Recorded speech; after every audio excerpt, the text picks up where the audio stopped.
Tiers-livre, écran de nuit, Dunsany Fantastic Express. On est le 5 et j'ai oublié de faire mon clap. C'est fait.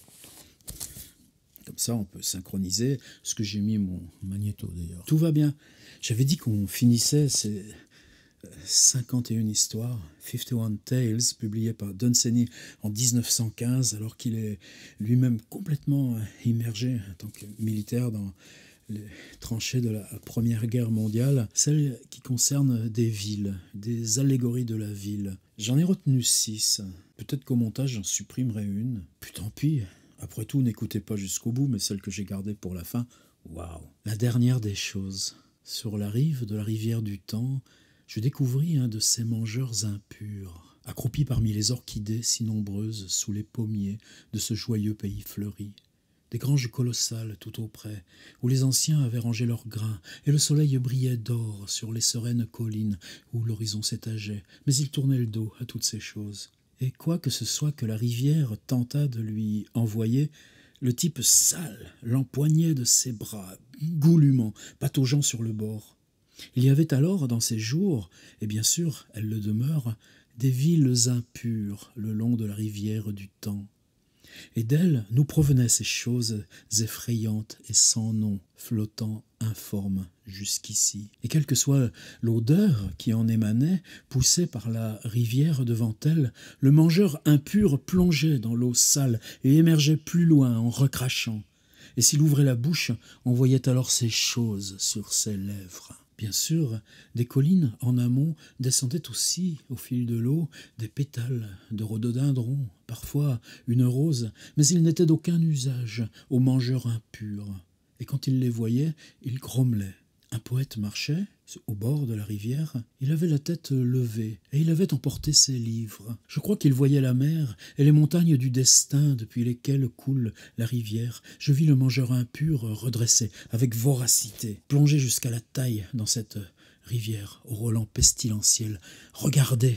Je dis au poète. « Le courant l'emportera, » répondit le poète. « Mais ces villes qui empoisonnent la rivière, je lui dis. » Il répondit. « Chaque fois que sur les montagnes du destin, les siècles s'amollissent, ce qui s'écoule dans la rivière est horrible. » La petite ville, The Little City. J'étais sur cette route prédestinée de Goragoud à Drogheda, quand soudain je découvris la ville. C'était une petite ville dans sa vallée, et on n'y apercevait que quelques fumées. Le soleil avalait les fumées et les transformait en or. On aurait dit alors une de ces vieilles peintures italiennes où les anges volent à l'arrière-plan, tandis que le reste est un voile doré. Et je savais qu'au-delà, comme quiconque aurait pu le dire, au mensonge du paysage, même sans rien voir, à cause des fumées dorées, des chemins conduisaient aux navires errants. Tout autour, c'était un tissu de champs étroits s'étalant en damier sur les pentes des collines que la neige avait tenté de recouvrir, mais déjà les oiseaux ravageurs avaient surgi de leurs abris lointains pour signifier leur mauvais augure. Au loin, les premières crêtes s'illuminaient comme des remparts brisés par l'âge ou tombés depuis le rempart qui séparait la terre du paradis. Et encore plus loin, et très sombrement, les montagnes indifférentes étaient tournées vers le rivage. Et quand j'aperçus monter la garde, ces montagnes grises, plantées où elles étaient, là où les villes des civilisations d'Arabie et d'Asie grandissaient comme des crocus et se fanaient et tombaient comme des crocus, je me demandais soudain combien de temps il y aurait des fumées dans la vallée et des champs en damier sur les collines. La ville. Pensez comment Arthur Rimbaud, dans Illumination, appelle plusieurs textes aussi « ville » au pluriel. L'imagination roule bien loin d'où nous sommes aussi bien dans le temps que dans l'espace. Elle m'emmena une fois sur le rebord de certaines falaises basses et rouges qui surgissaient d'un désert. Et un peu plus loin dans le désert, il y avait une ville. C'était le soir. Je m'assis et contemplais la ville. Et dans cet instant-là, je vis des hommes, par 3 ou 4, traverser sans hâte la porte de la ville jusqu'à être une vingtaine. J'entendais le murmure de leurs voix d'hommes parlant dans le soir. « C'est bien qu'ils soient partis, disait-il. C'est bien qu'ils soient partis. On pourra faire des affaires maintenant. c'est bien qu'il soit parti. Et les hommes qui avaient quitté la ville se hâtaient maintenant sur le sable, et ainsi surgirent dans le crépuscule. Qui sont ces hommes ? Demandai-je à mon guide scintillant. Les poètes, répondit mon imagination, les poètes et les artistes. Pourquoi s'enfuient-ils ? Lui demandai-je, et pourquoi ces autres gens se réjouissent-ils ainsi de leur départ ? Ce doit être quelque terreur conduisant à la ruine de la cité, dit-il. Quelque chose s'est passé qui en a averti le peuple, et ils se sont esquivés. Rien ne doit jamais avertir le peuple. J'entendais ces voix querelleuses, mais si satisfaites de leur commerce, surgir de la ville. Et moi aussi je m'en allais, parce que le ciel s'était fait de mauvais augure. Et puis, 1 millier d'années plus tard, je repassais au même endroit, et il n'y avait plus rien, même parmi les ronces de ce qui avait été une ville. C'est cet art du renversement impalpable qui est si magique dans ces histoires. Et le fait que jamais on oublie le rôle de celui qui chante. Descendant vers Piccadilly l'autre jour, en traversant Grosvenor Place, je vis, à moins que ma mémoire me joue des tours, des ouvriers ayant enlevé leurs vestes, ou ainsi paraissait-il. Ils avaient des barres à mine à la main et portaient ces pantalons de velours avec cette bande de cuir enroulée sous le genou. Ils semblaient travailler avec une ardeur particulière. Aussi je m'arrêtai, demandai à l'un ce qu'ils étaient en train de faire. « On dépave Piccadilly », me répondit-il. « À cette période de l'année, dis-je, c'est plutôt en juin d'habitude. Nous ne sommes pas ce que nous paraissons être, répondit-il. Oh, je vois, dis-je, c'est juste une plaisanterie. Non, pas vraiment cela, dit-il. À moins d'un pari, demandai-je. Pas précisément, répondit-il. Alors je regardai mieux la partie qu'ils avaient déjà dégagée, et bien qu'au-dessus de ma tête, ce soit la vaste lumière du jour, là-dessous, c'était la nuit obscure, toute pleine des étoiles du sud. C'était bruyant et malsain, on en a eu marre de tout ça, dit celui qui portait les pantalons de velours. Nous ne sommes pas ce que nous paraissons. Et tous ensemble, ils dépavaient Piccadilly. Je ne sais pas si vous connaissez, probablement pas mal d'entre vous, le russe Daniel Harms, ou Charms, comme prononce André Markovits, qui n'a toujours pas publié sa propre traduction de Daniel Harms. C'est ce surgissement de l'abîme.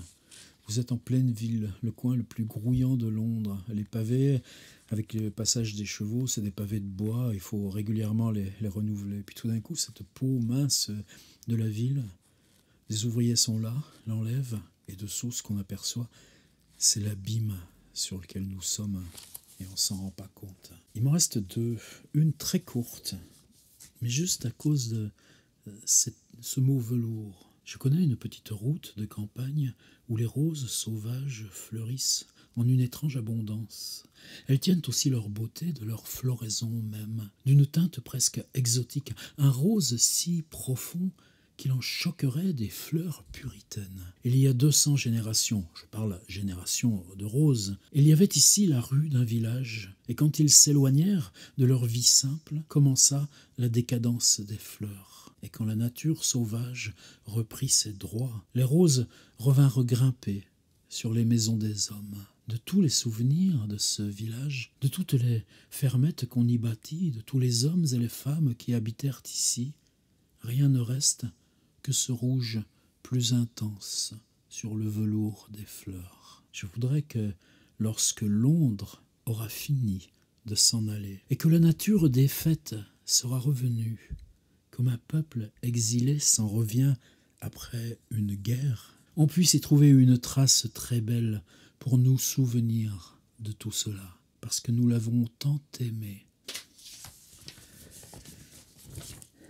La 6e et dernière concerne la ville. On n'est plus dans l'allégorie ou la métaphore de Londres.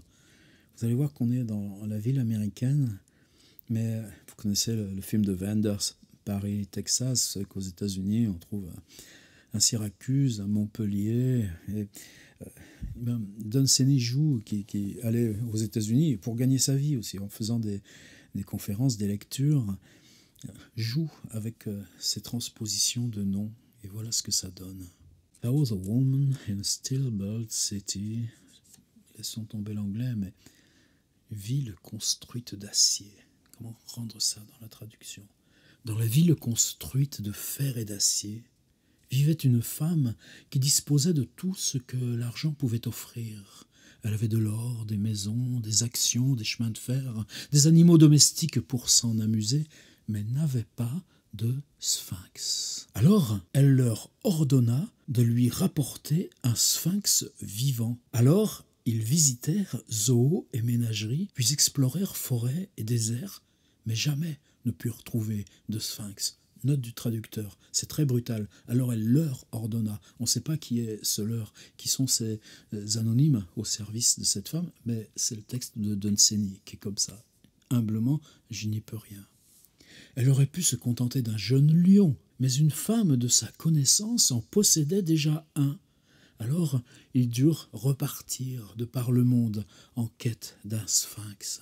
Et de nouveau ce fut en vain. Mais ce n'étaient pas des hommes aisés à tromper. Et un soir, dans un désert, surveillant les ruines d'un temple dont il avait dévoré les dieux bien des siècles plus tôt, quand la faim le tenait, ils découvrirent un sphinx, et ils l'enchaînèrent, et la façon dont il se laissa faire était déjà de mauvais augure. Ils repartirent vers l'ouest avec leur prise, la lui amenèrent chez elle. Ainsi s'en vint le sphinx à la ville faite de fer et d'acier, et la femme en fut heureuse, elle possédait un sphinx. Et le sphinx, un jour, la regarda longuement dans les yeux, et à voix douce lui soumit son énigme. Et la femme ne put répondre, et elle mourut. Et le sphinx de nouveau est silencieux, et personne pour savoir ce qu'il compte faire. C'était 5 fois entré dans les 51 histoires de Dunsany. Ce soir, 6 contes, tous se rapportant à l'idée de la ville.